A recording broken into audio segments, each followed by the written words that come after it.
Is that your question? Okay, that's it. Yeah, no share of cost. You're automatically SSI and MediCal go together. But if you don't take any doctor and you go for only medical, because you get the person MediCal without any income. yeah. And what would your income be then? There's no income, so we want the medical, somebody wants the medical, then don't allow that. If you don't want that, you want only a medical. Well, I don't know exactly what that would look like. I mean, I'm not sure what yours. He has no money, and he wants no money.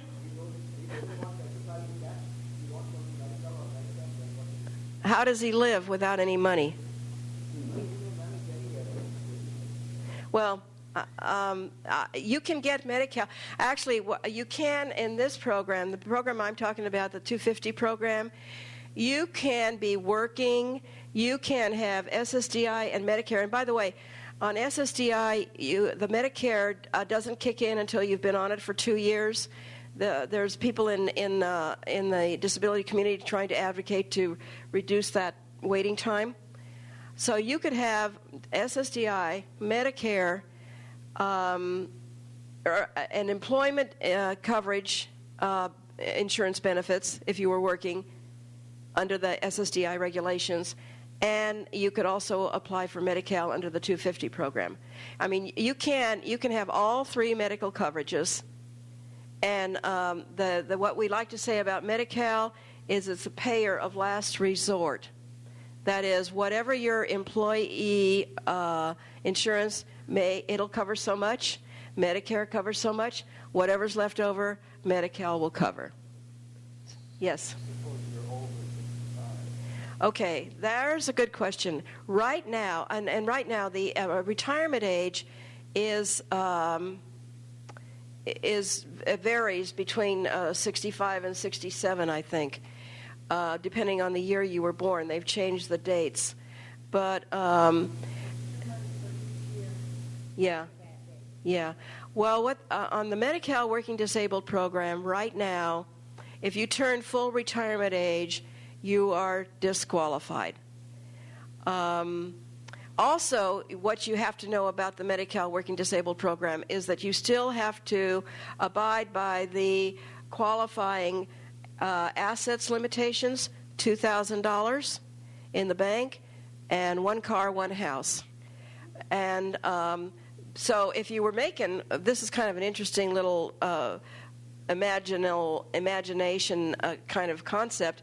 Say you're making $55,000, you're on the MediCal Working Disabled program, and you have to just hurry up and spend that money before you get it down to the $2,000 in the bank, kind of thing. The benefit to it, though, is that if you are currently on that program and earning that kind of money, there is an option to put money aside in a retirement account, a sheltered like an IRA. On the MediCal Working Disabled program, you can actually put money into a retirement account, 401k, 457 IRA. So that they allow that right now. But there is that retirement thing that happens and disqualifies you now with the current program as it exists. However, this is a good opportunity for me to introduce the options that are coming up at the end of the year with the new legislation that we passed. It was AB 1269 that was signed by the governor on October the 11th, and it lifts the assets limitations. It lifts. You can you no longer are limited to the $2,000 in the bank. Well, I haven't gotten to that part yet. So, yes, it is. But the assets limitations applies to everybody, but what they are going to require is a separate account. But it will be cash flow. You can access it. You don't have to put it in a sheltered account. You can spend it. But it has to be a separate. You have your MediCal SSI, your MediCal checking account with the $2,000, and then you have the overflow in a separate checking account, And then you can also save it in a retirement fund too. So that's one of the pieces of the legislation. The second piece is that they have eliminated the age discrimination, so that if you were on SSDI, you turned retirement age 65, 66, 67. What would disqualify you would be that the SSDI transforms into retirement income. And according to the rules of this program, retirement income is countable. That's what would disqualify a person, that it was be countable, because on the way the program works, all disability income is not countable. Now, we've changed the law so that at the end of the year, when this is implemented, then an SSDI turns into retirement, it is no longer going to be countable. So you can keep working and earning on this program on the premium buy-in monthly basis. The third part of it is that there will be a 26-week period, grace period, between working, not working, and working again, for whatever reasons that time frame comes up, for disability reasons or for losing your job reasons or for whatever reason. You have a 26-week grace period where if you keep paying the monthly premium, you're still in the program with full coverage of MediCal. AB 1269, the Assemblywoman Brownlee from Santa Monica was our sponsor. Pardon me? Yes.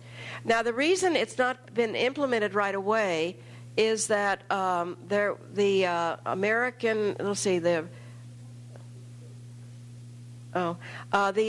Recovery and Reinvestment Act, that's stimulus funds that have been coming, the federal government has been sending out to all the states.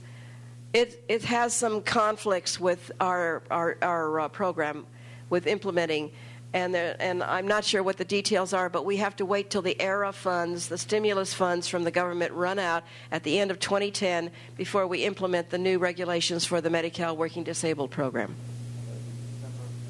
Or January of 2011. Probably January of 2011. Yes? Okay, you mentioned something about a disabled person married another person, and then so they have to combine their income. So if the lady has more than $3,000 in savings, she has to spend that before they go get trouble with well, there's certain things about getting married that are detrimental. First of all, if you're married a person who also is disabled according to Social Security, that person could also be eligible to be on the same program. But if you marry a person who has an income, has no disability, unfortunately, the income that that person has is combined with yours and probably would render you ineligible. It's what they call deeming. And when they deem her income with your income or your income with her income, your income is too much to be eligible for. So it's sort of an anti-marriage regulation in a way. Yeah, exactly. Questions? Oh, somebody said I have 5 minutes?